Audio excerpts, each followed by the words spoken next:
source for business, economy, and development insights that drive nations forward. From the vibrant streets of Lagos, Africa's fastest economic hub, Souq News takes you on a journey of discovery, analyzing and reporting the facts that lay the foundation for growth and development. We don't just report the news, we create it. Souq News is more than a channel. It is a catalyst for change, spotlighting the stories that shape economies, inspire entrepreneurs, and fuel progress. Covering business, finance, technology, energy, and many more, Souq News provides a daily deep dive into the stories that matter, interviews with industry titans, and analysis that empowers your understanding of economic landscape. Join us daily as we dissect, discuss, and deliver the most relevant and factual news on business and the economy. Souq News is your trusted guide, empowering you with the knowledge to make informed decisions.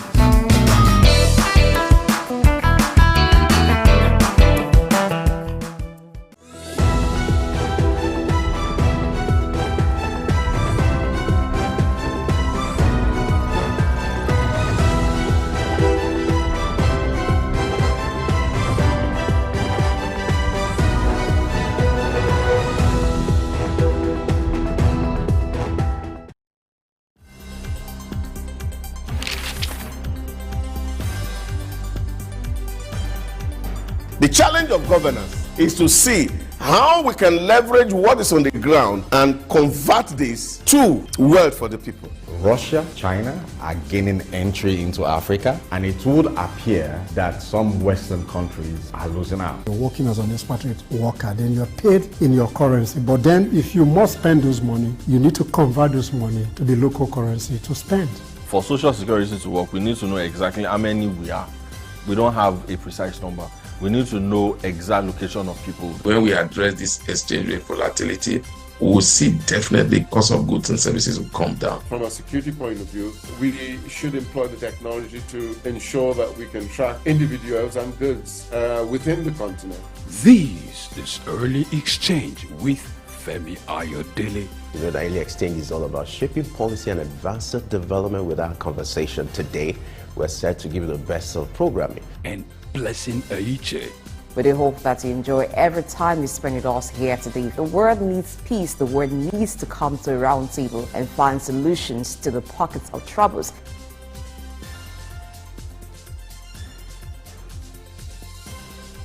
Early Exchange, shaping policy, advancing development. Yes, good morning and welcome to Early Exchange, where we talk about issues related to business, finance, and the economy. Always my pleasure to be your host, and I am Femi Ayodele. As you know, the Early Exchange is all about shaping policy and advancing development. We're still in that business. That's what we'll do every day, and we're glad to start your day to make your day worthwhile with our programming. Today, we'll be looking at issues related to granting of tax waivers in Nigeria. According to the Senate Committee on Finance, Nigeria has lost about 17 trillion in the last 5 years due to the granting of tax waivers in Nigeria. These are more other things we're going to talk about today. Don't forget, you can be part of this conversation. It's your program. This implies that your voice can be heard. All you just have to do is to go on our social media platform, on our YouTube page, to share your view. Blessing is there, set to give you the best of programming for today. How are you today? I'm well. Good morning. This touch of red. Yes, it's also on your tie. Oh, interesting. That's great. So it's a wonderful compliment, right? Synergy needed for Early Exchange. Very good. What a way to start our day. Of course, and Great. What a way to start your day by tuning in. Be sure to have a wonderful time with us this morning. Let's get to the news studio and get you updated before we begin the day's discussion. Stay tuned.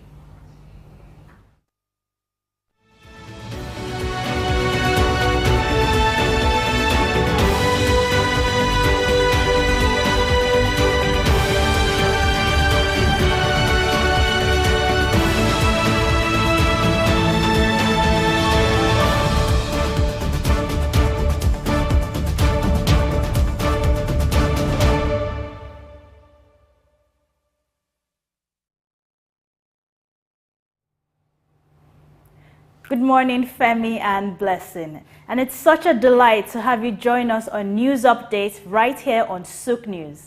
I am Lavina Emma. We begin from Africa's commercial nerve center, Lagos, where Nigeria's President Bola Tinubu is set to inaugurate the second metro line system in the state, the first subnational government to have two intra-city train systems. The 37-kilometer line, which is divided into two phases, will have the first phase run from Agbado to Oyingbo, with stacking yards at both ends, that is Agbado and Oyingbo. It has 7 train stations. The stations are at Oyingbo, Mushin, Ikeja, Fagba, and Agbado, while the second phase will run from Oyingbo to the National Theatre on an elevated platform. The Blue Line had earlier been delivered in January last year. There are also plans for the Green Line, the Brown Line, the Purple Line, and the Yellow Line. And we move to the health sector. Nigeria's President Bola Ahmed Tinubu is set to give an executive order aimed at slashing the cost of drugs and pharmaceutical products nationwide. This was revealed by the Coordinating Minister of Health and Social Welfare, Professor Mohammed Ali Pate, during a ministerial press briefing in Abuja, alongside Mr. Mohammed Idris, Minister of Information and National Orientation. The minister stressed that government's commitment to mitigate the rising pharmaceutical expenses despite the departure of multinational companies. He outlined long-term strategies focusing on local production.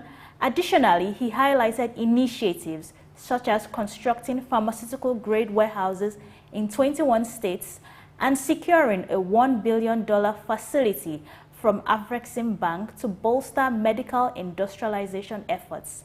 Furthermore, he revealed a substantial increase in health insurance enrollment, recruitment of healthcare personnel, and investments in primary healthcare and immunization programs with universal access to quality healthcare and to safeguard public health, particularly for women and girls. Away from Nigeria now, the International Criminal Court, ICC, has ordered the compensation of over $56 million for nearly 50,000 victims of Uganda military commander Dominic Ongwen, who was convicted of 60 counts of war crimes against humanity, despite Ongwen's inability to pay judges ruled reparations to be facilitated by the ICC's Trust Fund for Victims. The compensation, including symbolic individual payments and collective reparations like rehabilitation programs and memorial sites, aims to address the atrocities committed by the Lord's Resistance Army under the fugitive warlord known as Joseph Kony. However, victims advocate Louis Lacour emphasizes the limitations of monetary compensation given the profound physical and psychological trauma endured by survivors. In another development, the Bank of Japan board member Hajime Takata has stressed the need for a potential overhaul of the central bank's ultra-loose monetary policy, suggesting a departure from negative interest rates and bond yield control. In his speech, Takata proposed considering flexible responses, including adjustments to the current accommodative policy stance. He highlighted improving prospects for the achieving 2% inflation target, citing shifts in companies' reluctances to raise wages and prices.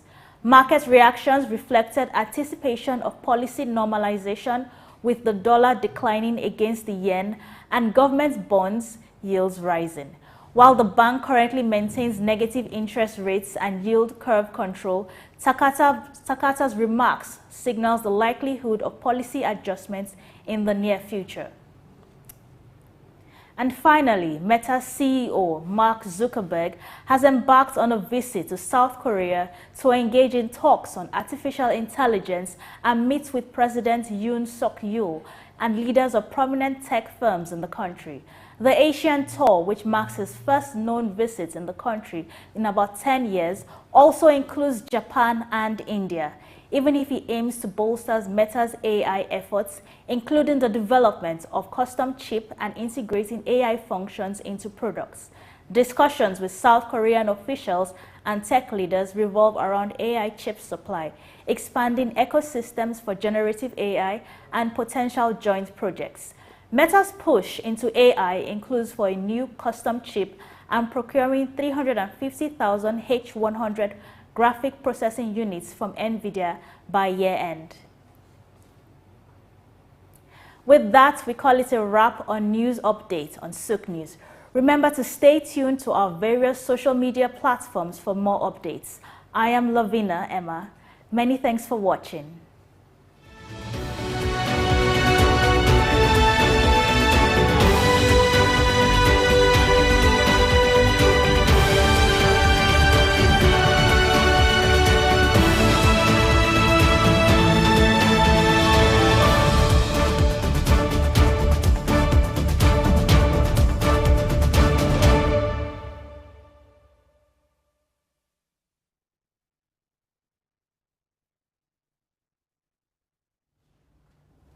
Yes, thank you, Lavina, for that news update. You actually took us around the world. Now it's time for us to look at our big story for today, which has to do with the issue of tax waiver in Nigeria. It has been of concern recently, and particularly the Senate Committee on Finance asked to question the rationale behind granting of tax waivers in Nigeria. According to the Senate Committee, Nigeria has lost about 70 trillion in the last 5 years. What will be the implication of this? Is this sustainable? These are more other questions that our guest analyst will provide his own perspective about them. We're being joined by Emeke Hunwabuzo, who is the council member, Chartered Institute of Taxation of Nigeria. Glad to have you join us this morning. Good morning. Great. And thank you for having me. All right. Now, let's set the conversation in a better perspective. Before we look at the issues being raised by the Senate Committee on Finance about the issue of tax waiver, give us a perspective, like a background to what informs the need to grant waiver to a particular individual, corporate organization, or a certain business interest. What should inform granting of tax waiver, whether in Nigeria or anywhere, globally? What should be the practice? Tax waivers are exemptions given by a government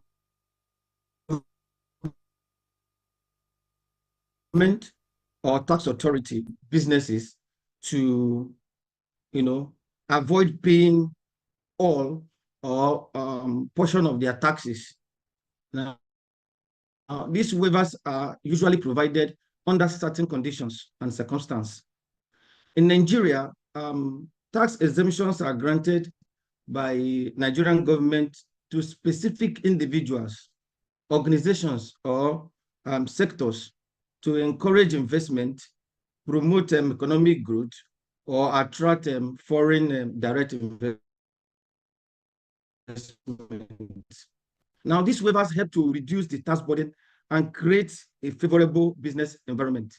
It is not just really particular to Nigeria, it happens around the world. Now, it is not, it is something that is expected to be done if it's actually carried out well. The issue about it in Nigeria is that we always do things in the wrong way, and that is why we find ourselves where we are. There's nothing wrong in having tax waivers, for businesses. These are just my preliminary comments. All right. So since there is nothing wrong with having tax waivers, now when tax waivers are given to businesses, what is the expected outcome? In the case of Nigeria, that there have been tax waivers for about 5 years, would you say the expected outcome has been achieved?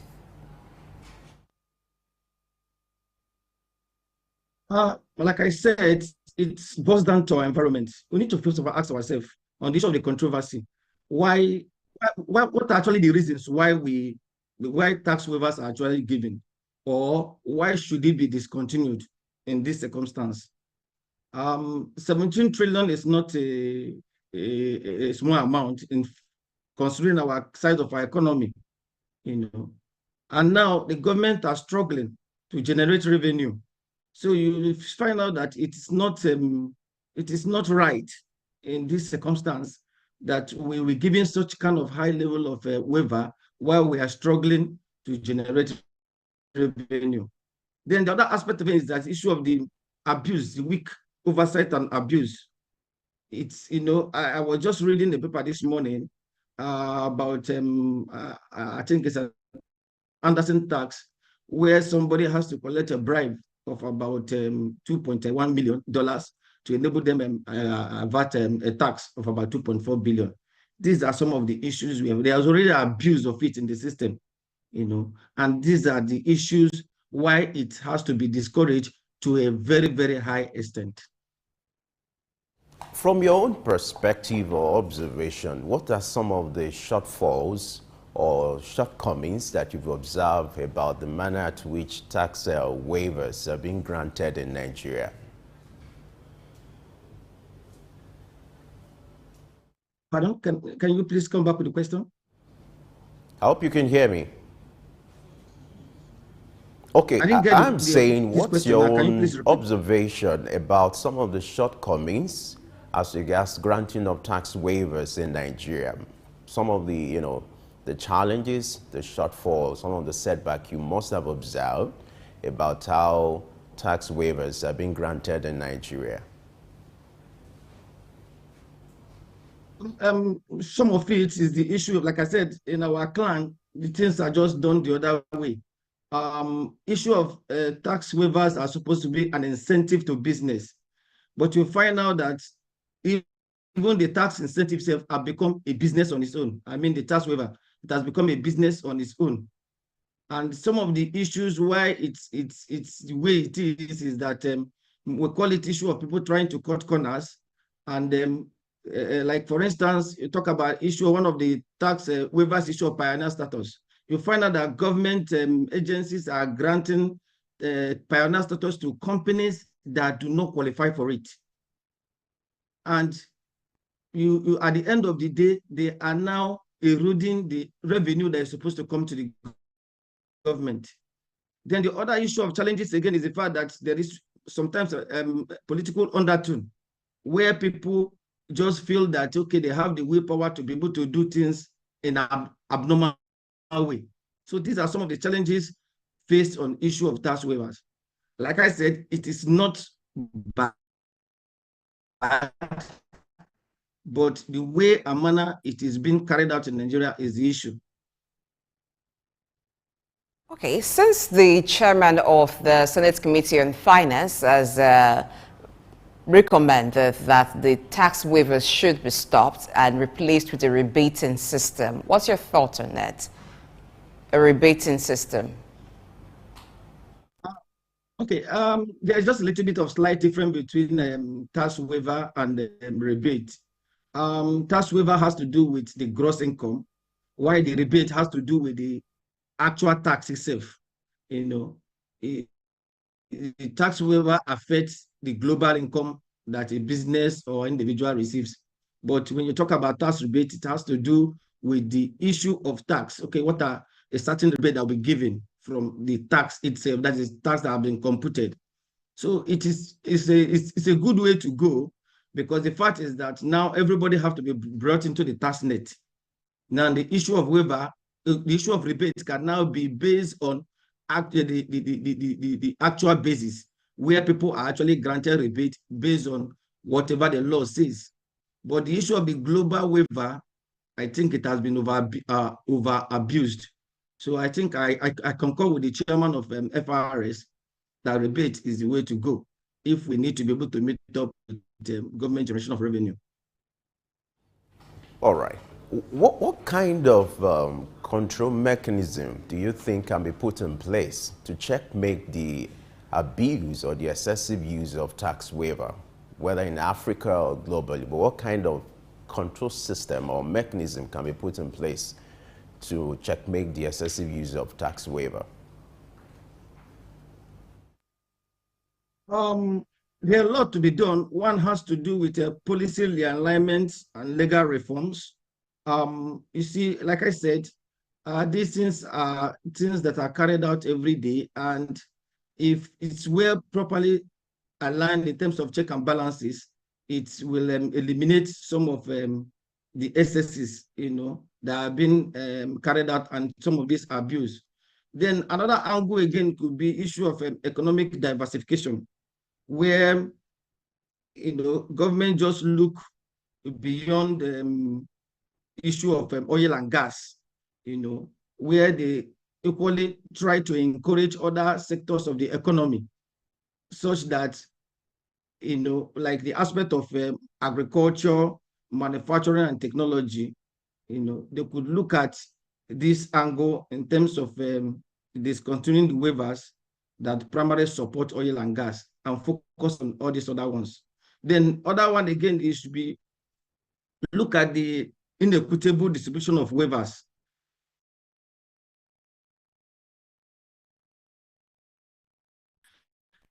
Across the government sector, granted with a fair and equity. And in this situation, they should not just be concentrated on a particular region or sector, now by leading or bringing about an economic imbalance. So the government may review or discontinue these waivers to promote a more equitable distribution of benefit. And like I actually mentioned, issue of the weak oversight and abuse, checks and balances can be brought in so as to, it's not just, if you look at it, the organizations that are actually granting waiver, some of these waiver, are not really FRS themselves. So they need to be able to centralize it in such a way that people that are granting this waiver or the organizations should be people that understand the dynamics of taxation. They should be able to understand how these things work, not just granting them arbitrarily. And at the end of the day, the taxpayer would say FRS, well, it's not my fault. The Ministry of Industry have granted me pioneer status or the tax waiver, so you just have to grant it. These are my own thoughts. Let's look at the implications of stopping tax waivers or even moving to a rebate system. Do you think there will be some negative implications as a result of this? Yeah, you see, everything that have an advantage equally have a disadvantage. The truth is that it depends on the focus of the government at any point in time. That was why I talk about reforms and policy directions. Coming back to issue of moving from tax waiver to rebate, it is because of the circumstance we find ourselves that we are now advocating for us to move from tax waivers to issue of rebate. Like I said, it is not wrong in the first place to grant tax waiver, but the way and manner it is being administered is what the issue really is. So we need to look at that, and the tax waiver should not be totally discouraged, because there are actually industries, there are sectors that need these waivers to enable them come up to speed, to enable them be able to enjoy, have a good business in Nigeria. If they are not granted, there is possibility that these companies can actually go underground. All right, let's talk about the tax laws in Nigeria and by extension Africa generally. Most of the time when you have issues like this, it has to do with the issue of transparency and accountability. Now, looking at the tax system that we have, because you also have the existence of trust deficit, what can be done to improve on this kind of trust deficit that exists, and also improve the issue of transparency and accountability, especially when it comes to the processes guiding, some of these tax waivers?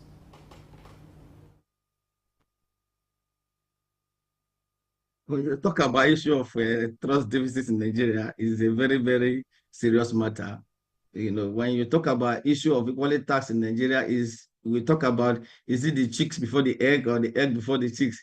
Then when you talk about social contract, Now, it's neither here or there, but the fact remains that the tax administrators, the tax professionals have always advocated the need for total transparency in the way we run our tax activity in Nigeria. There is this belief that the taxpayers are actually overburdened. If you look at it from the angle of the fact that the tax net is not widened enough, so rather it's the same set of people that have been paying that continue to be paying. So it's like overburden on them. Why those that have not been brought to the tax net are more like having a free day. So it is a two-way approach. One angle is to be able to talk about widening the tax net so that a lot of people can be brought into the tax net. Then we'll now go back to the second angle, which is the issue of the government and accountability. There is need for government to show thorough transparency in the usage of taxpayers' funds, taxpayers' money. It's so bad, something not worth celebrating, that the revenue generated are just being wasted. I was in the program and I was one of the tax administrators was suggesting that those that are not paying tax should be given strict penalties and sanctions. And I raised the question. I said, well, that is a welcome idea, but what will happen to those that are actually wasting the taxpayers' money? What kind of punishment should be meted out to them? I strongly recommended in that.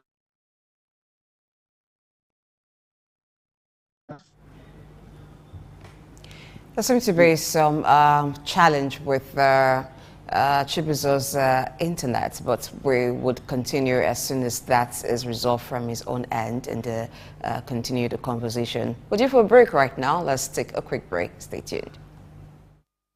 In the heart of sub-Saharan Africa, where commerce meets progress, welcome to Souq News, your source for business, economy, and development insight that drive nations forward. From the vibrant streets of Lagos, Africa's fastest economic hub, Souq News takes you on a journey of discovery, analyzing and reporting the facts that lay the foundation for growth and development. We don't just report the news, we create it. Souq News is more than a channel. It is a catalyst for change, spotlighting the stories that shape economies, inspire entrepreneurs, and fuel progress. Covering business, finance, technology, energy, and many more, Souq News provides a daily deep dive into the stories that matter, interviews with industry titans, and analysis that empowers your understanding of economic landscape. Join us daily as we dissect, discuss, and deliver the most relevant and factual news on business and the economy. Souq News is your trusted guide, empowering you with the knowledge to make informed decisions.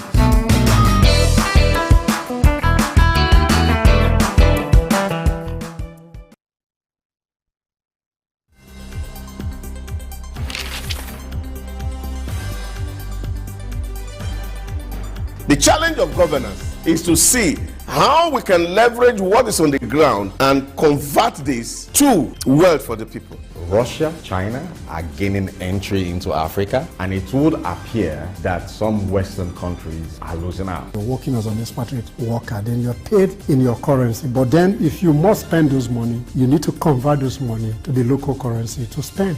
For Social Security to work, we need to know exactly how many we are. We don't have a precise number. We need to know exact location of people. When we address this exchange rate volatility, we will see definitely cost of goods and services will come down. From a security point of view, we should employ the technology to ensure that we can track individuals and goods within the continent. This is Early Exchange with Femi Ayodele. The Early Exchange is all about shaping policy and advancing development. With our conversation today, we're set to give you the best of programming. And Blessing Aiche. We do hope that you enjoy every time you spend with us here today. The world needs peace. The world needs to come to a round table and find solutions to the pockets of troubles.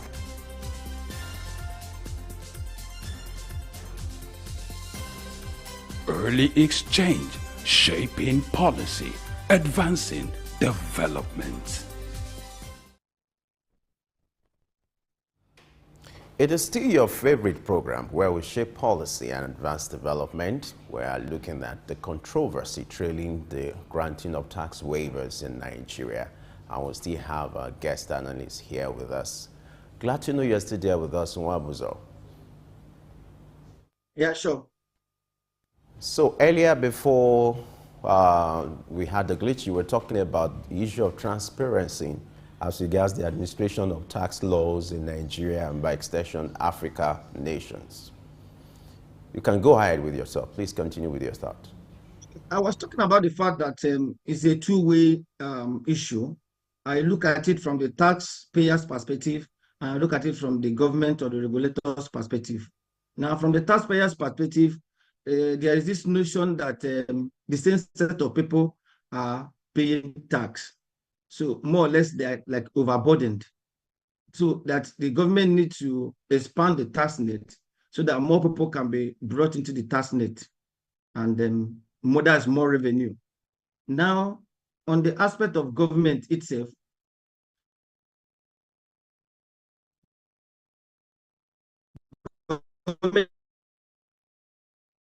Happens with internet sometimes not it just can I was be given an unstable. instance that, we will continue the conversation, however.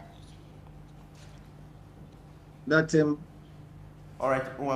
So I was talking about that I was in Euphoria where one of the tax administrators was on asked about issue of taxpayers and the fact that he was advocating that National Assembly should enact this very strong penalties against the tax evaders.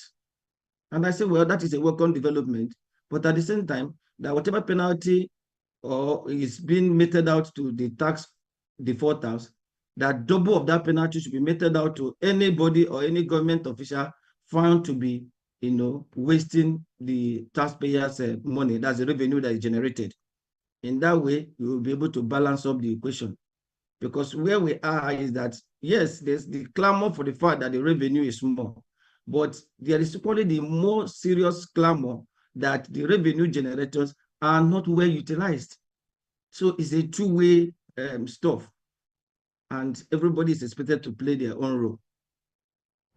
All right, it's a two-way traffic. Yes, you've been able to establish that. And going back to one side of the lane, which is on the side of the taxpayers, you also talked about some of the taxpayers feeling burdened and the need to expand the net.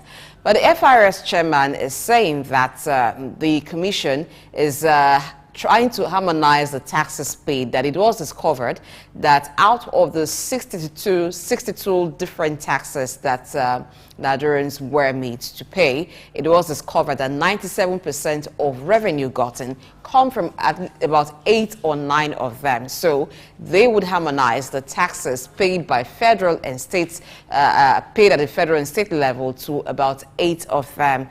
Do you think this will bring some relief to the taxpayers who perhaps may be feeling burdened by the different taxes that they have to pay? Well, it depends on the way it's been implemented. Like I said, we have a lot of good policy in Nigeria, but our problem is implementation. I think my friend Taiwo Edele is the chairman of that committee, and he's doing a good job. I'm talking about consolidating the the various taxes to about 8 or 9. It's a welcome development, but like I said, it is the way a manner is going to be implemented that will show whether we are actually going to get where we're looking at the end of the day. Another thing again is the cooperation of the state governments, because taxes are not just on the level of federal government. We have that of the state, we have that of the local governments. Consolidating it will require a whole lot of networking and cooperation within the state and the federal government. If the state government do not key into this, it is going to be a wasted effort. So the state government need to be able to key into it fully, 100%. That is the only way I see this working out. All right.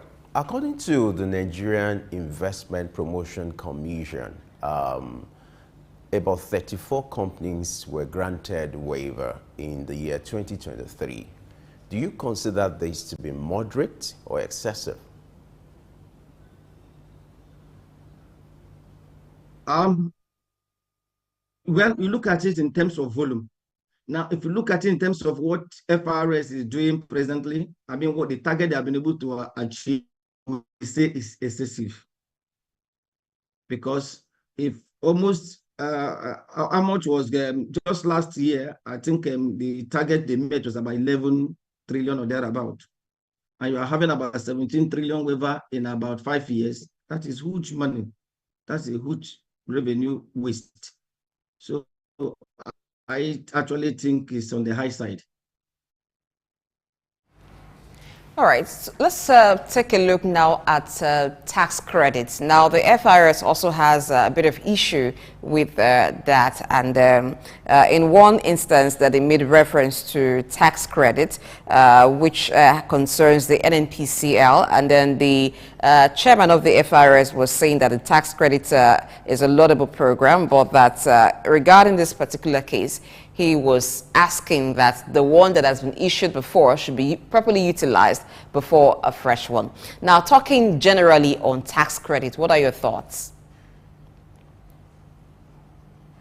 Tax credit is, like I said, is a very good incentive, where people are made to contribute their own quota by way of carrying out a kind of corporate social responsibility. And at the end of the day, government grant them such a credit for such effort made. But like I said, it is the way and manner we implement policies in Nigeria that is the major bone of contention. Now, if you look at that I think you are referring to that of NNPC Limited, where they were granted, I think about 2.5 trillion tax credit, and they are actually requesting for a further 2.7 trillion. The truth is that they need to, first of all, show full utilization of the 2.5 that have been granted before you talk about a new one. So I totally agree with the chairman of FRS that the second request should be placed on hold, while that of the initial 2.5 be fully seen to have been totally utilized.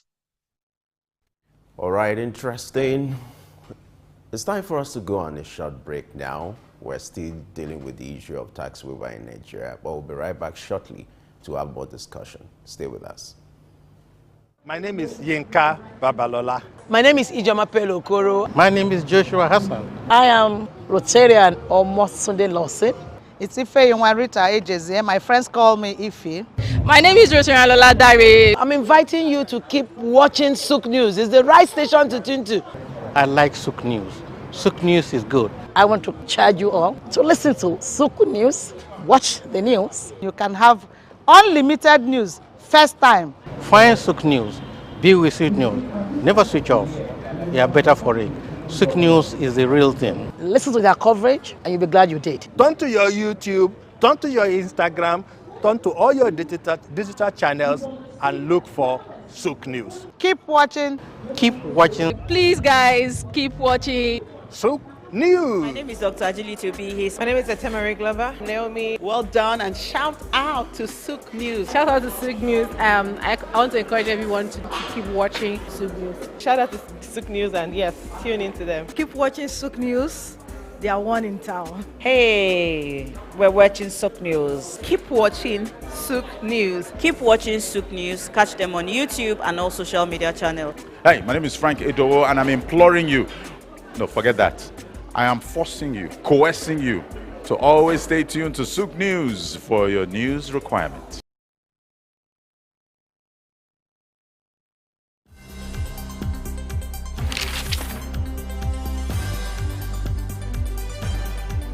The challenge of governance is to see how we can leverage what is on the ground and convert this to wealth for the people.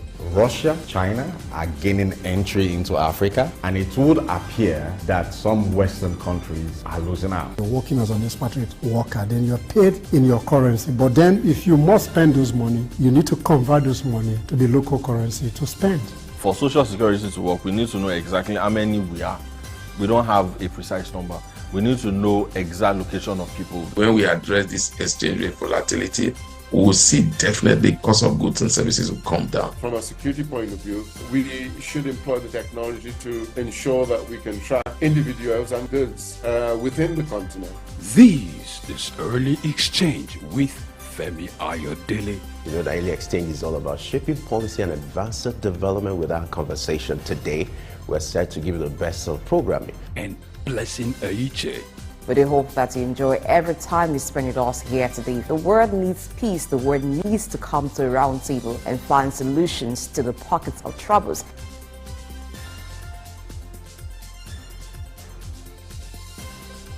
Early Exchange, shaping policy, advancing development.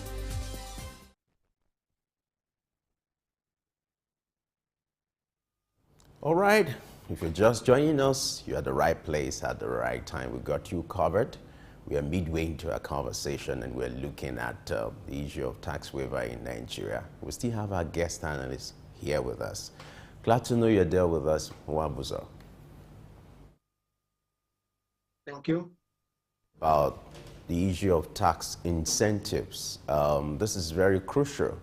Now, apart from rebating system or tax waiver, what are other incentives that could be granted to individuals or corporate organizations for economic reasons, perhaps to also encourage investment? What are other tax incentives that can be granted apart from rebating and waiver?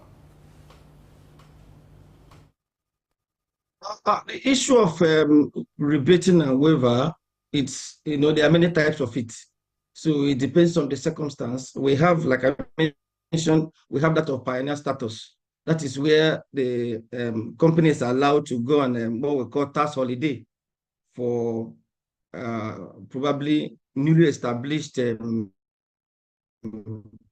industries or looking at expansion of a project in pioneer industry. In such case, they are given like up to 3 to 5 years, you know, for tax holiday. Then there's that aspect of company income tax investment allowance.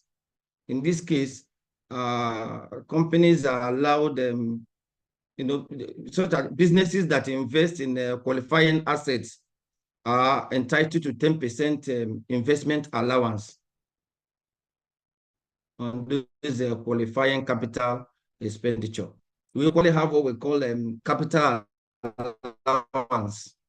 You know, businesses that incurs capital activities are expected to claim capital allowance on these qualifying capital expenditures, and you know, for the purpose of their trade and business.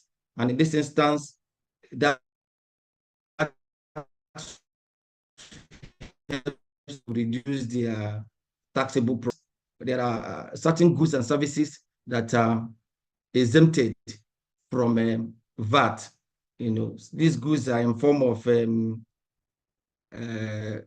what they call pharmaceutical products, that's medical, as well as other goods in terms of basic food supplies, in terms of educational materials, and even exported goods. They are given VAT exemptions.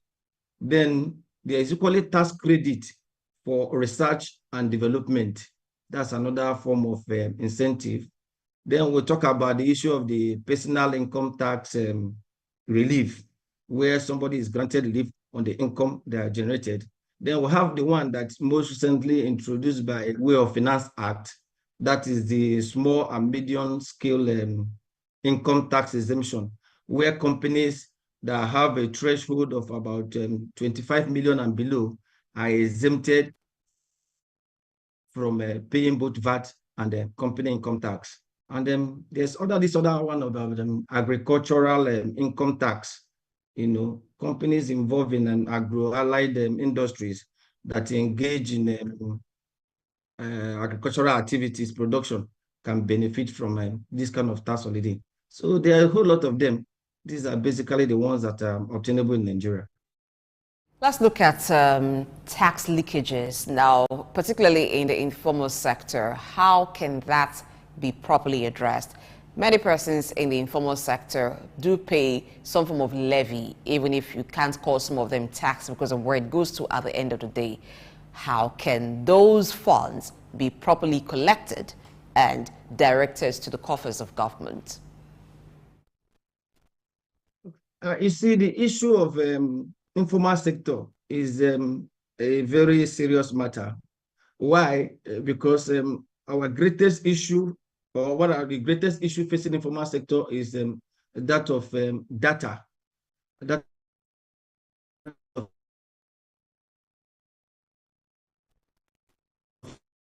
information relating to with CAC, Corporate Affairs Commission.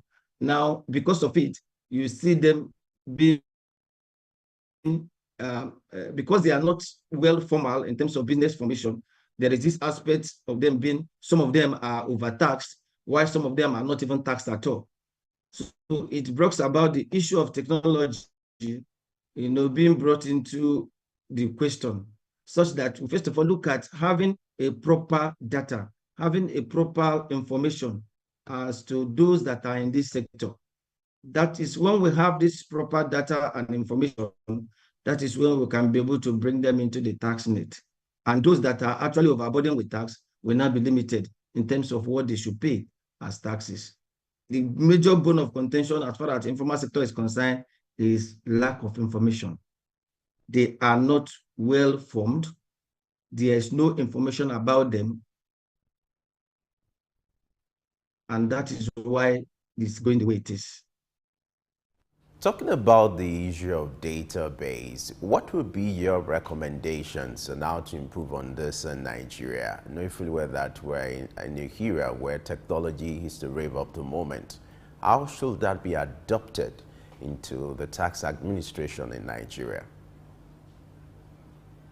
Unfortunately, we have a whole lot of data information in Nigeria, but the issue is that they are not harmonized. I think I was in the Ministers' Committee when they were implementing VIDs. And I'm sorry, maybe on this national TV, but there was a project we were running that time. We call it Project White project that was supposed to create a massive data warehouse. Unfortunately, that project did not see the light of the day. Project Lighthouse, that what that project was meant to be. Now, coming back to the question you asked me, I think there's need for realignment and synchronization of all the data platform we have, that of the names, that of the Federal Road Safety ID card registration, national ID card, whatever we have, let them harmonize it and create them into a massive data warehouse such that getting information becomes easier. We have the issue of what's it called, the one that they carry out in the bank, NIM and the rest. They are all separate data warehouses. Once they can harmonize all this, we now have a proper national identity. That is the only way to go before we talk about issue of now bringing tax into it. Still on the tax collection, let's look at the use of third-party agents for tax collection. Do you subscribe to it? Do you also think it is impossible to collect taxes without the use of third-party agents? It depends on the kind of agents we're looking at. We have what we call tax professionals. These guys are trained professionals. That is their job, to carry out tax, just like how we have the Chartered Institute of Taxation of Nigeria. They are the one out there as professionals, giving tax advice, guiding people on what they need to know about taxation. Now, if you look at it from professionals in the system, I don't have any issue with it. But when you now have the quackeries in the system, those that do not understand anything about tax, and you are now bringing them to come and, do tax collection, that is a whole lot of issue. I will give an instance like those that carry out roadblocks on the highway. They say they are collecting tax or whatever, or fine, whatever they call. The question is, if you ask these people what they're actually collecting, they don't know. As far as they are concerned, they are carrying sticks, some kind of ammunitions on the highway, they are collecting tax. Now, the problem again is the issue of accountability of those money. I couldn't even call it tax collection, I'll call it extortion. Those money they're extorting, how are they accounting for it? So when you talk about personalization of tax collection, I am in support of it. But when you talk about quackery in the system where you bring in those that have no business in the tax industry, trying to collect tax, making it a kind of consultancy for them, then it's a no-no for me. Of multiple taxation or double taxation, and you have instances where you have clashes between agencies of government, whether that of the federal or the state. How can this be checkmated so that we can have a proper reform? I'm aware that the Presidential Committee reform on tax reform headed by Taiwo Idele is looking at this in that regard. But if you are to make recommendations on how to address the issue of multiple taxation, double taxation in Nigeria, and then clash of responsibilities between agencies of government as regards the collection of taxes, what are your recommendations? When you said about three things in one, I will start first of all from the Taiwo Idele.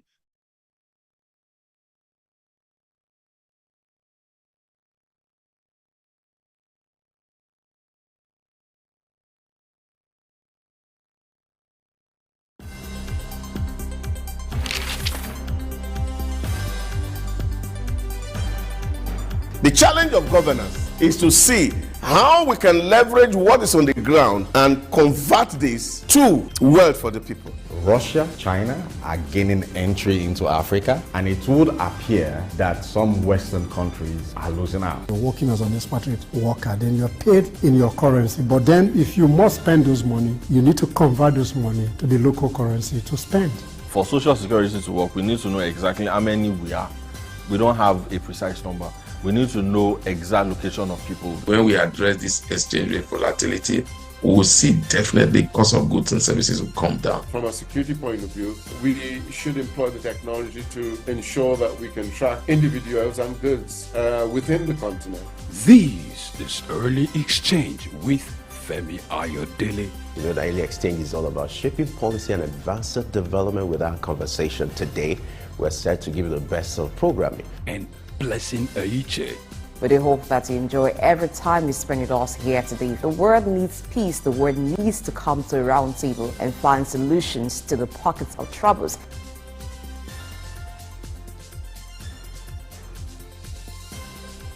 Early Exchange, shaping policy, advancing development.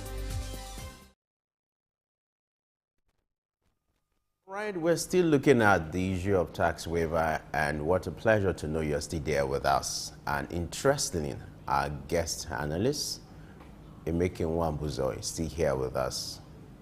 All right, we'd like you to wrap up your thought. You were trying to make some comments as regards the reforms being embarked on by the Presidential Committee on Tax Reforms, talking about the issue of double taxation, multiple taxation, and what they need to do to harmonize the tax laws in Nigeria.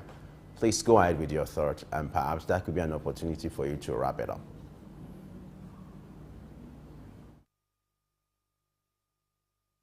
I hope you can hear me. Yeah, you were muted, so I can hear you now.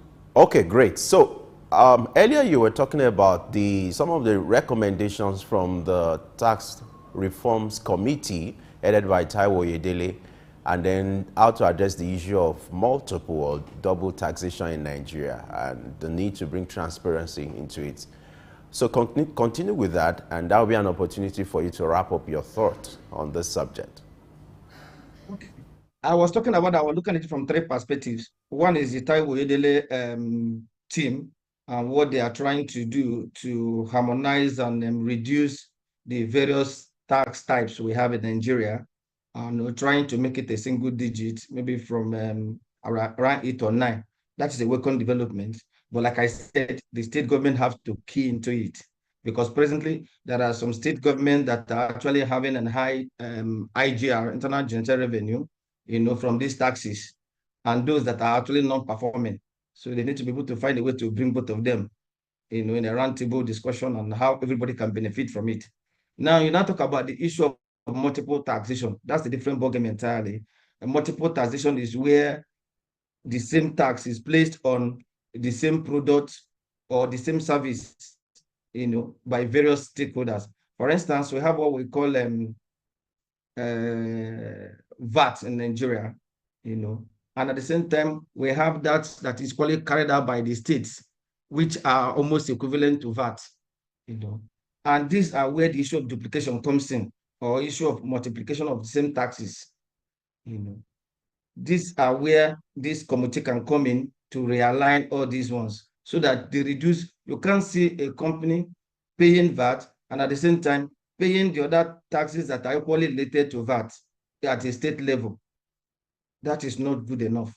Now, coming back to the issue of the local government area, there are a lot of duplication of taxes, which Taiwo is working on, where they have, some of them are not even tax, some of them are fines and levies or whatever. But harmonization and, regrouping of all these taxes will help a long way to bring some sanity into the tax system. Then,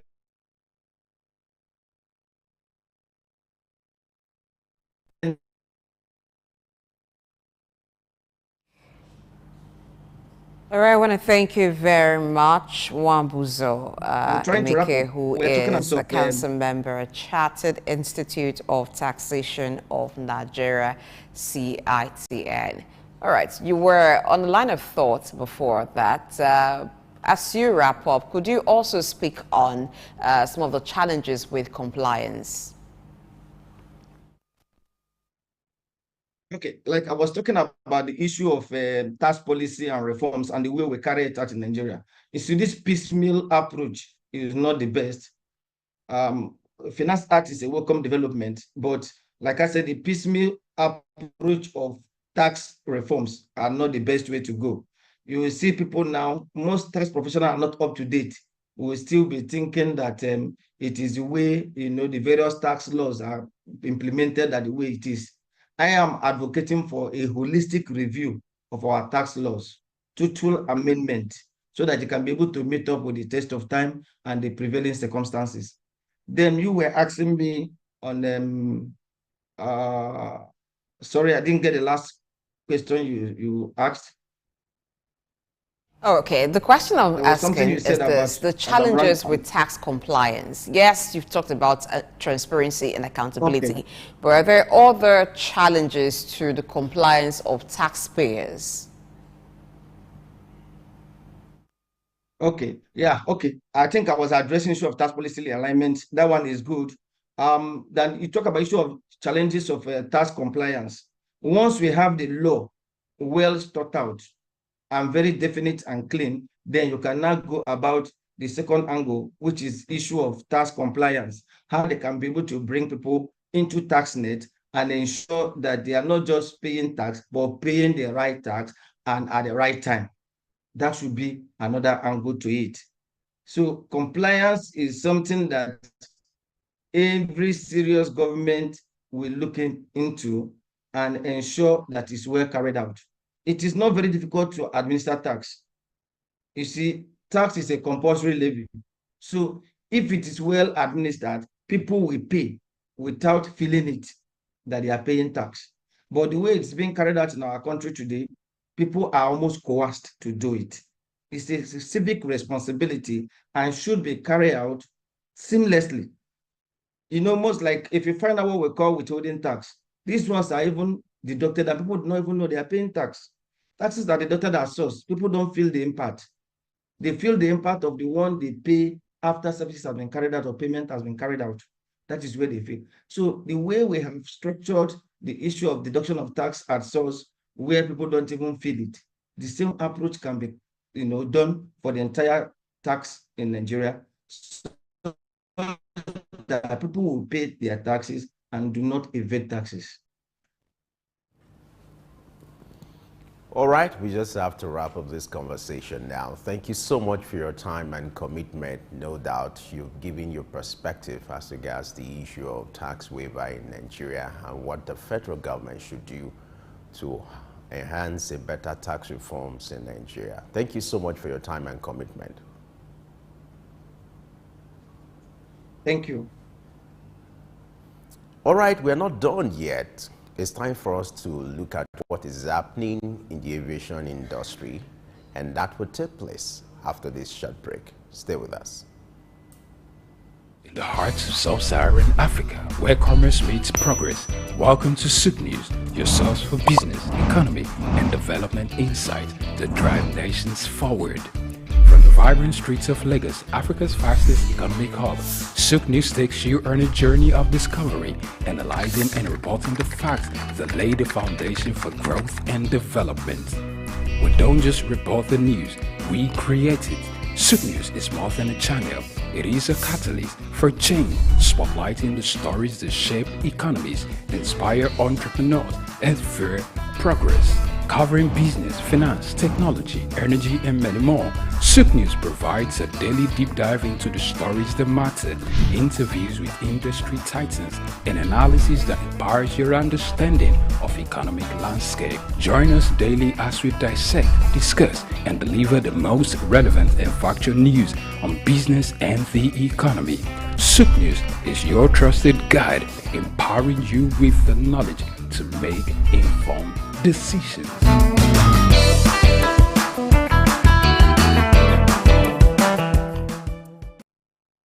My name is Dr. Rafiu Oladipo.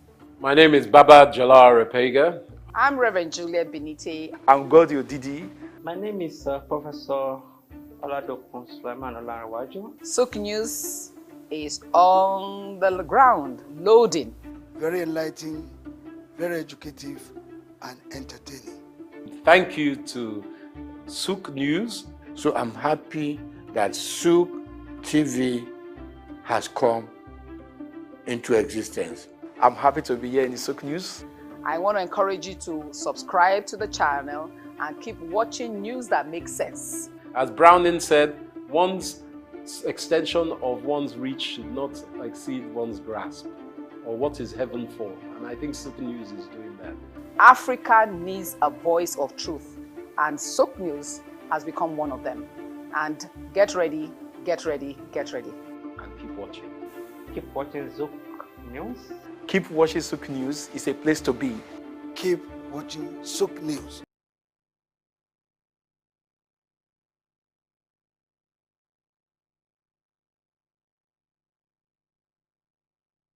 Tafawa Balewa Square, TBS. Tafawa Balewa Square was initially used as a horsing ground called Lagos Race Course. The edifice was constructed by General Yakubu Gowon in 1972 and named after Nigeria's first Prime Minister, Sir Tafawa Balewa.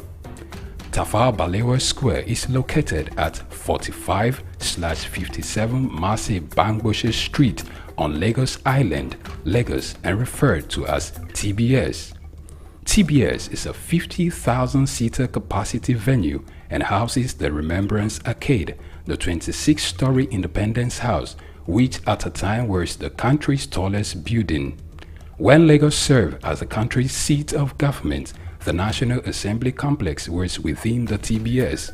Also in the square are the National Broadcasting Commission Office, the Nigerian Hydrological Services Agency Office, shopping centers, travel agencies, restaurants, car parking lots, and a bus terminal.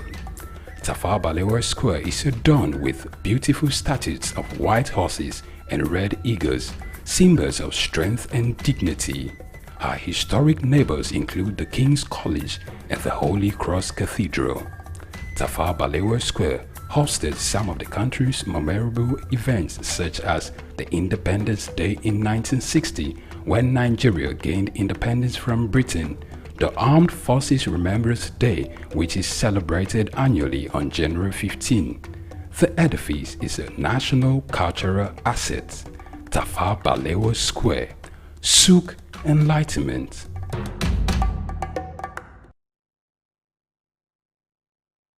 parts of sub-Saharan Africa where commerce meets progress.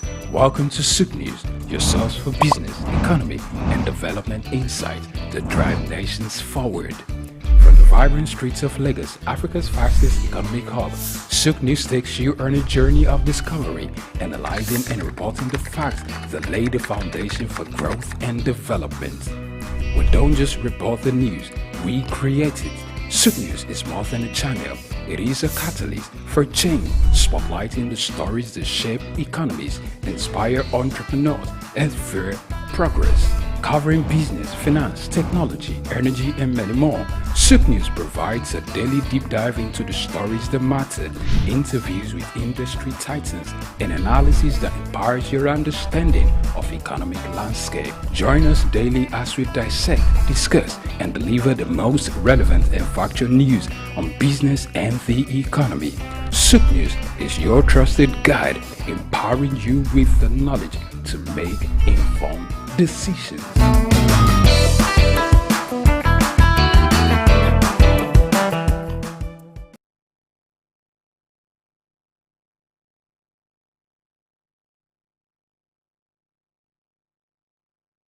My name is Dr. Rafiu Oladipo. My name is Baba Jalal Repega. I'm Reverend Juliet Benite. I'm Godi Odidi. My name is Professor Oladokun Sulaiman Olarawaju. Souq News is on the ground, loading. Very enlightening, very educative, and entertaining. Thank you to Souq News. So I'm happy that Souq TV has come into existence. I'm happy to be here in the Souq News. I want to encourage you to subscribe to the channel and keep watching news that makes sense. As Browning said, one's extension of one's reach should not exceed one's grasp, or what is heaven for. And I think Souq News is doing that. Africa needs a voice of truth, and Souq News has become one of them. And get ready, get ready, get ready. And keep watching. Keep watching Souq News. Keep watching Souq News. It's a place to be. Keep watching Souq News.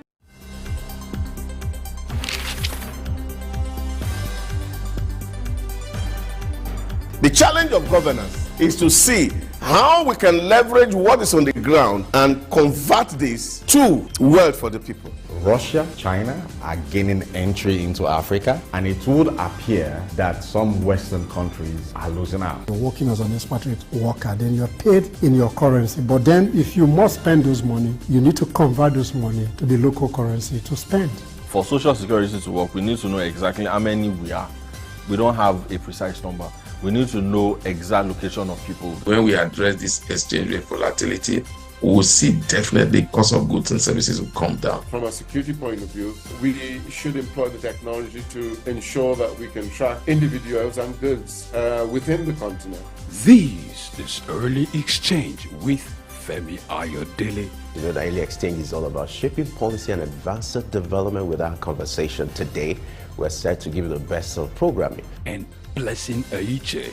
We do hope that you enjoy every time you spend with us here today. The world needs peace. The world needs to come to a round table and find solutions to the pockets of troubles.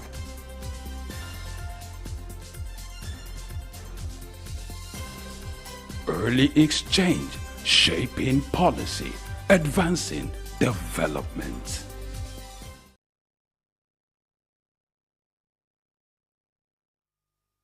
Glad to know you're still there with us. And now let's shift our attention to the latest development in the aviation industry, where the issue of toll gate has been caught in controversies. A federal court in Lagos has ordered FAN, which is the Federal Airport Authority of Nigeria, to disclose the amount of revenue being generated from toll gates from the year 2015 to date. What will be the level of compliance? What's the essence of having toll gate in the first place? These are questions that our guest is going to answer and provide some perspective. We're being joined by Dr. Dayo Kayode, who is a political technocrat and aviation safety expert. Dr. Kayode, glad to have you join us on the Early Exchange. It's been a while.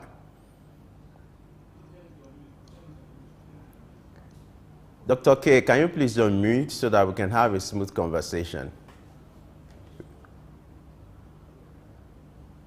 I hope you can hear me now.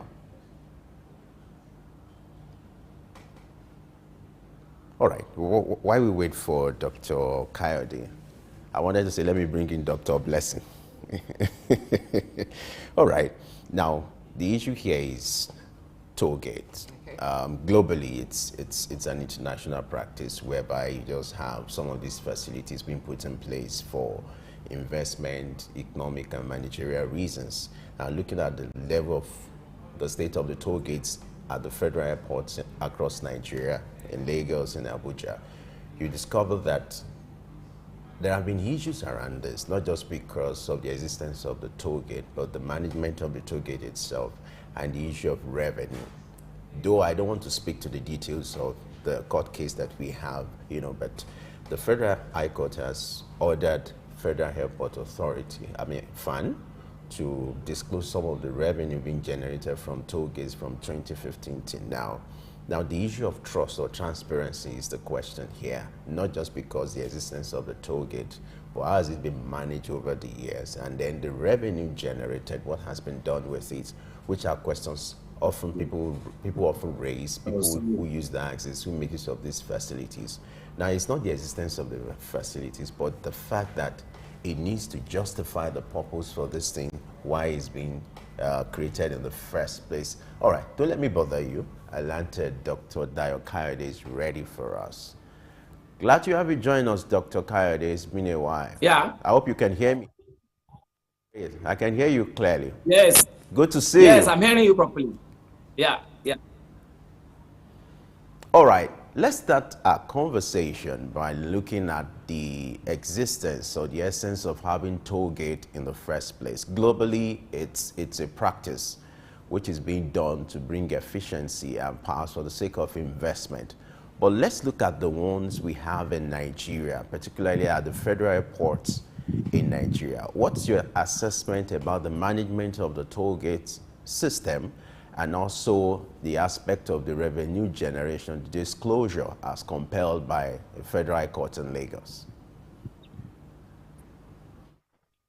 Yes, you see, internationally, I've been to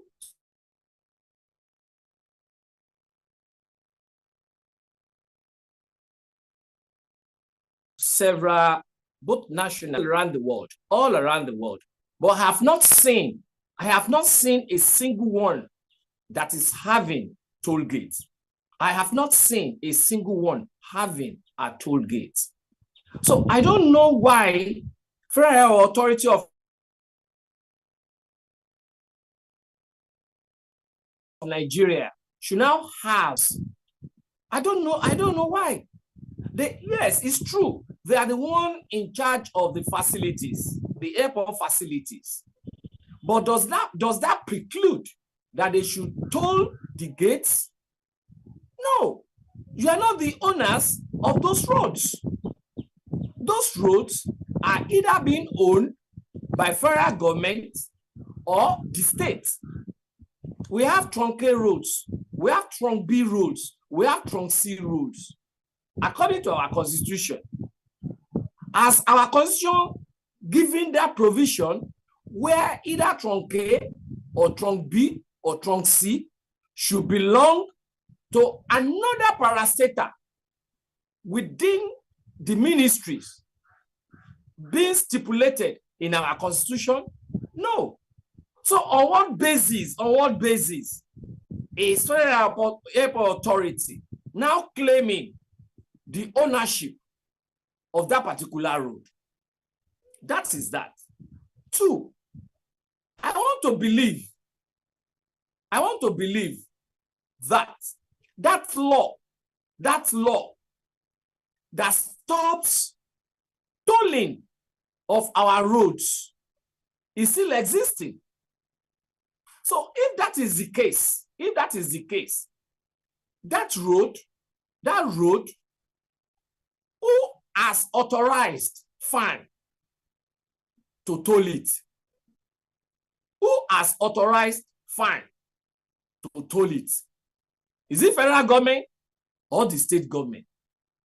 And if none of them had authorized FAN to toll it, that means FAN has been acting against our constitution and needs to be fined for doing that. Peradventure, pay back all the money it has been collecting on that particular road since tolling of our roads have been banned.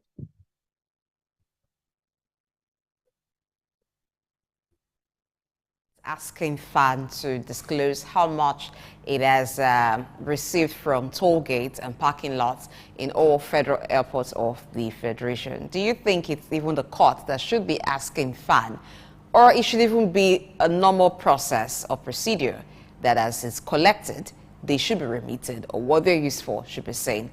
The demand for accountability, should it get to this point before FAN does the needful? Yes, as is. Even if FAN have been collecting toll there must be some kind of transparency. Who is FAN as an organization, as an authority, responsible to? Has FAN been given account of all the monies collected ever since? If yes, then let us go to the records. How much has FAN collected? How has that money been expended? How has that money been expended? We need to get the account so that there will be total transparency. Who and who have been holding that money? We need to know.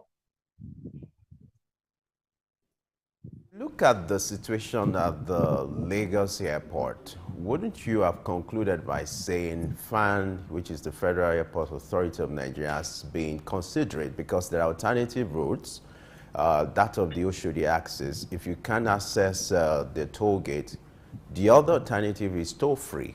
Don't you think that's a form of fairness on their part? Since nobody is compelled to use the one that has to be tolled. But that is wrong. It's not, you are now asking somebody who is living somewhere around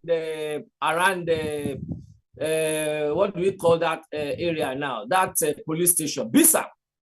Those living at Bisa. So if you now want to go to the airport, international airport, and you want to drop off your passenger at a departure level, so you now have to turn around to go and pass through Oshodi. That is a journey that is supposed to take you about 5 minutes. Will now be taking you about 30-45 minutes. If there is traffic, it will now be taking about 2 hours. Is that what we are talking about? No. Number one, that gate, that toll there must be removed. Number two, the money you have collected so far must be accounted for, so that people will know how much you have collected and what you have used that money for. But let me now shock you. Let me now shock you. I've been paying toll on that gate. And do you know what? The tolling there have been contracted out. But they're contracted out to who? Contracted out to who? To what extent has that person been remitting what is supposed to be remitted to the authority? Mark you, there was a kind of a disagreement between FAN and then the managers of MMA2, that local airport, sometimes ago. What's the name of that company again? And I think that issue is even still in court. It's still in court. So, I mean, we've been seeing a series of fraudulent activities in various forms, not only at our airports, but it's all over the nation. You know, it's all over the country. So something needs to be done. We need to find out those that are giving us economic problems in this country. make sure that we bring them to book, and then apportion necessary punitive measures so that we can stop all this incessant cutting away of our Commonwealth, for all Nigerians not to be angry and hungry again. Let's even take a look at the applicants in this case. It's the Center for Law and Civil Culture. They filed the lawsuit for the demand for the information of how much fund is collected within this period from 2015 to 2024. It is not even the Ministry of Finance or maybe a body that was supposed to do that. Why do you think this is the case? It is not the government requesting for the record of what has been collected and what has been remitted? There is nobody that cannot ask for accountability in our nation, as much as you are a stakeholder. What defines you to be a stakeholder? Being a citizen of our nation, somebody who had not been tagged with any form of criminal activities in the past, someone that had not been committed to prison terms in the past.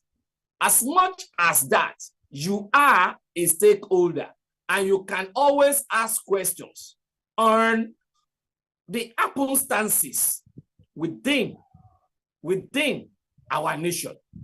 So if any group is coming up, that means that group is a responsible group. That means that group wants the progress and economic development of our nation. If Ministry of Finance is not asking any question as regards this, then let us ask who and who in Ministry of Finance is also benefiting from whatever fine has been committed. Because definitely if one or two people are benefiting from it, you wouldn't expect them to raise the necessary questions because they are supposed to. I will give you an instance. One issue happened in NDDC some time ago, and the Senate started that probe. And along the line, when someone was now giving an expose on what happened, we all had that issue now. Stop the mic, stop the mic. And since then, the mic had been stopped. Why? Because some people that had benefited wouldn't want their names to be mentioned. That's the case. So if Ministry of Finance, who is supposed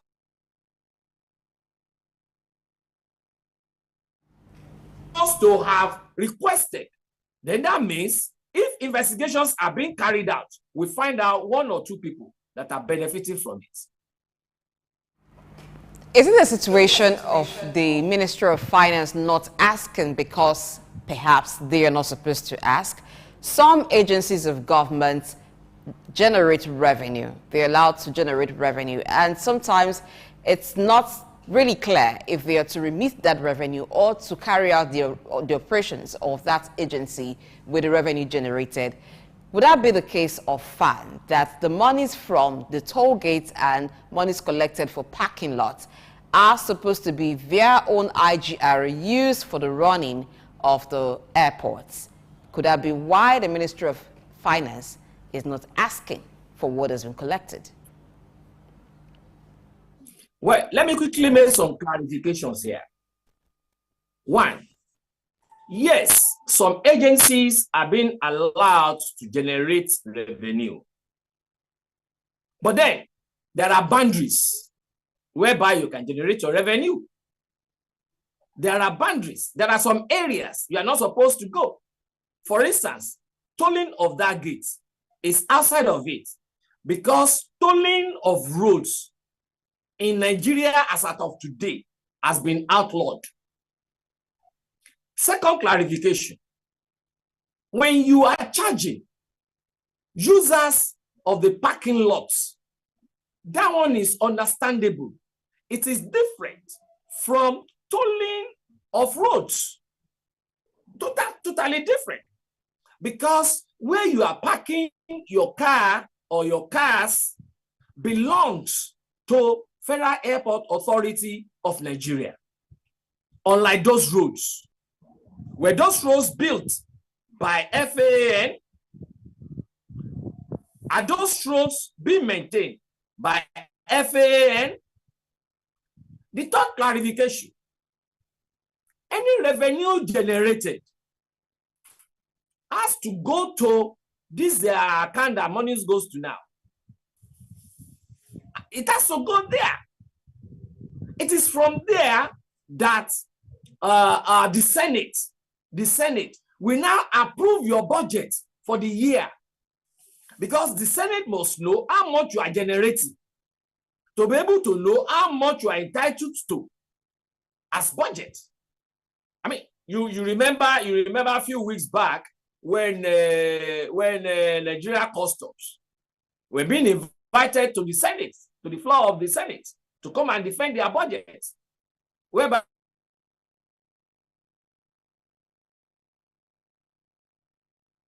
they were telling the Senate how much they are going to get. All right? So these are issues. You are not supposed to say because you are generating that money, then you will be the one to spend it without approvals from the Senate. All right, interesting. Now let's look at one of the responsibilities of FAAN as provided in the guidelines to also oversee the maintenance and management of airport facilities. Now, how will you assess the Federal Airport Authority of Nigeria in this regard?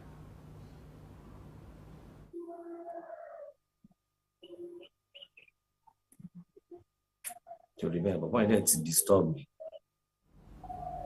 Dr. Kayode, I hope you can hear me. Yeah, can you come again, please? All right, I said one of the responsibilities of FAAN, Federal Airport Authority of Nigeria, is to oversee the maintenance and management of facilities at the airports. So I'm asking, how will you assess FAAN in this regard as regards this kind of responsibility and obligation? How far has this agency gone in this area? Yes, well, to a very large extent. If you compare our airports generally to others outside of this country, you will see that we are just growing. We are just growing. The facilities that have been there, especially when you look at our runways, of, for instance, International Airport, Muritala Mohammed International Airport in Ikeja, is still the same runway that we've been having since 1978-79, when that airport was commissioned. It was just of recent that I learned that the approval had been given for the extension of the international airport in Abuja. When you also look at the building itself of that Muritala Mohammed International Airport is the same building that we've been having since when? 1978-79, when that airport was commissioned. How about the Avio bridges? What are the automation that we have been seeing at that place since that time that it was commissioned till now, in comparison to how much money have been said to have been spent? Because we need to be able to do a kind of a comparative analysis now. The level of investment in that place since that 1979 till date, vis-a-vis the level of development that is there presently. So anybody who is able to do a costly assessment of that, we know that we are still scratching the ground. Listen, our airport is supposed to be the hub for if not Africa, for West Africa. But where is the hub now? It has shifted to Ghana. It has shifted to Ghana. Why? Because of the facilities. Here is a place that you see the track on breaking down. Here is a place that you see sea power going off. Here is a place that you see some of the landing instruments failing. Go and check out the instrument they are having at the weather control there. You will know that they are all obsolete. Even go to the control tower. Go to the control tower. Are there modern equipments there? These are issues that can boost the capacity, efficiency of any airport to be able to be made the hub for a particular sub-region. All right, still talking about airports. Now, according to a report released by the NBS, which is the National Bureau for Statistics, it said that air travels within 1 year in Nigeria rose by 20.53%. So averagely, the cost of airfare as at January 2024 was put at 89,975 naira, which is approximately 90,000 naira. Now, when fares increase, the expectations of the customers also increase. How do we align that as much as the fares are increasing, charged by the airlines though, but the quality of service that they also get at the airports and from the airlines are commensurate?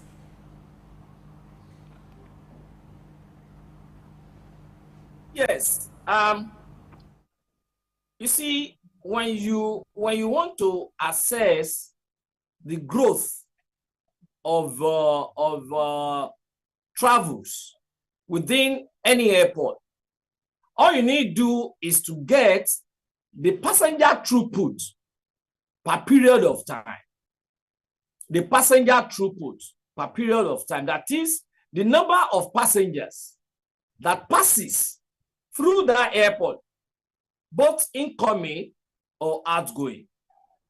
But of recent, you're going to see that with the increase, especially in the local travels, a lot of people are jettisoned traveling through the air. Imagine somebody spending as much as 500,000 naira to and fro, Lagos to Abuja. Is that not insane?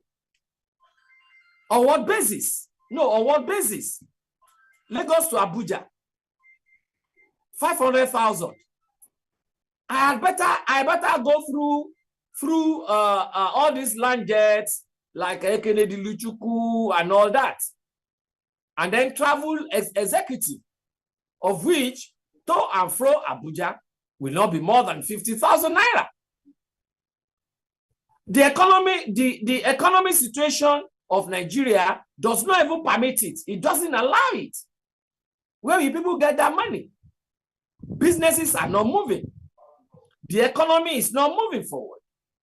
So how will people be able to pay such a money? So it's a big problem. Air travel, especially on the local scene, has been reduced drastically because people cannot afford it. Then when you also look at the international routes, who are the people traveling through that? Are they Nigerians or the expatriates? We also need to look at the percentage of Nigerians who can afford it. How much was Lagos, London, Lagos before now? But go and check it out now.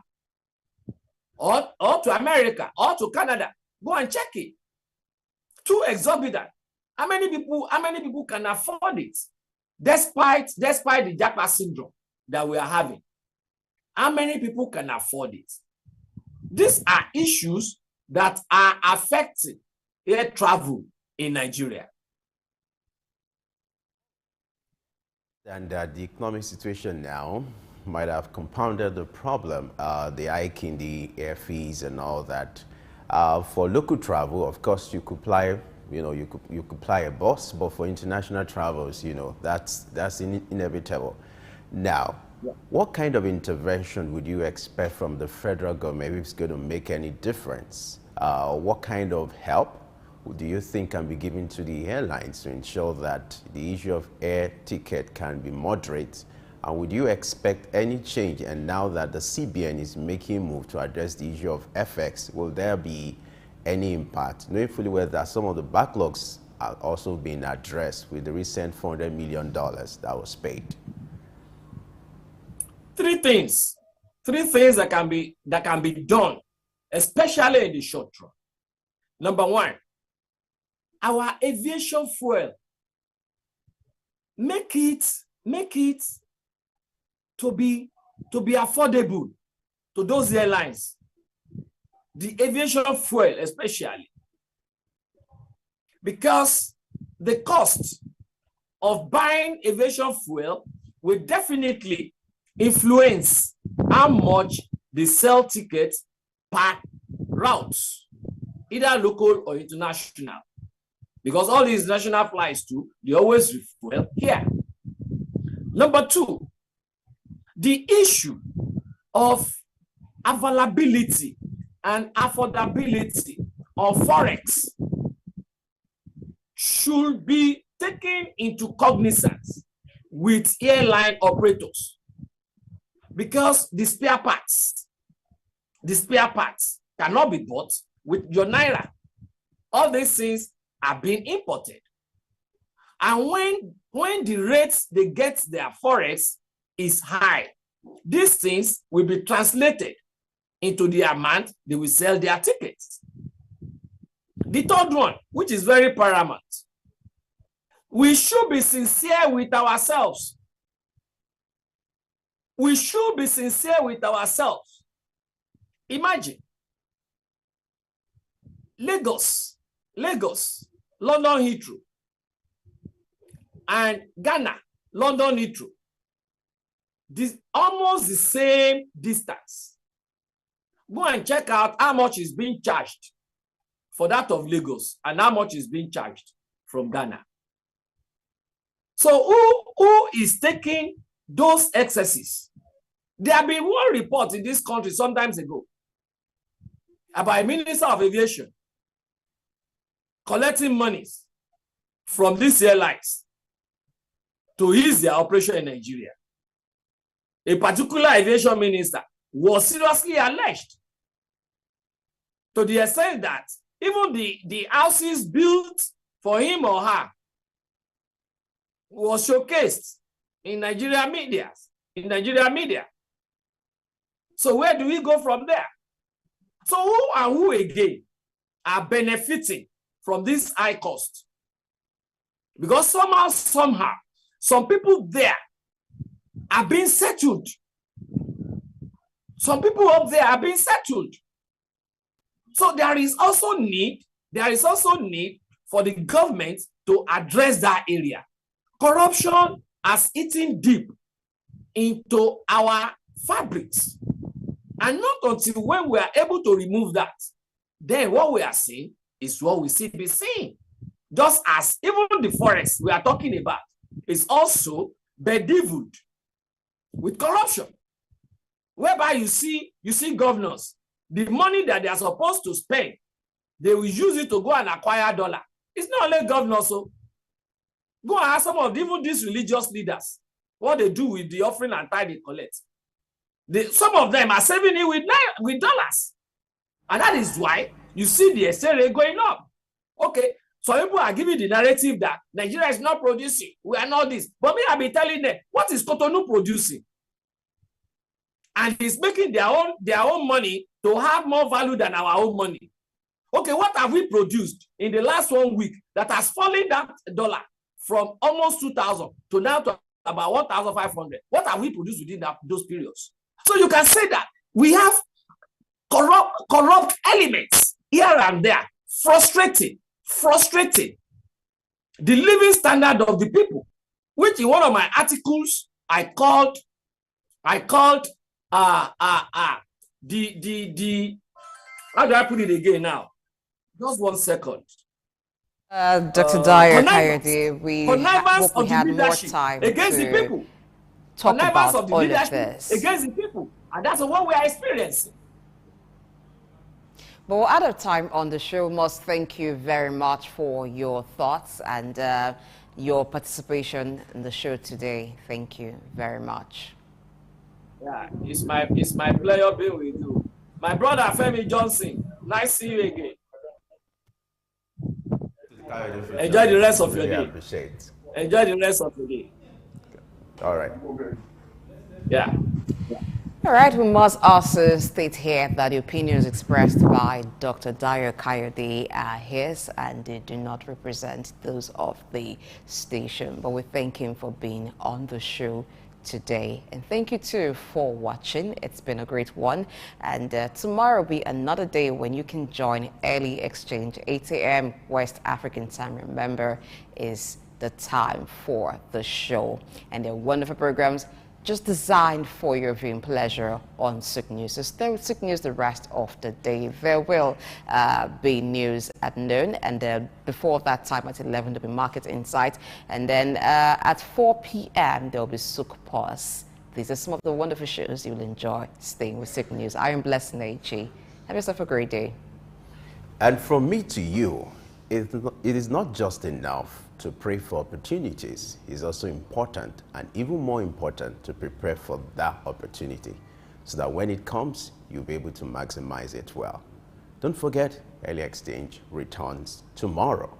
I am Femi Ayodele. Bye for now.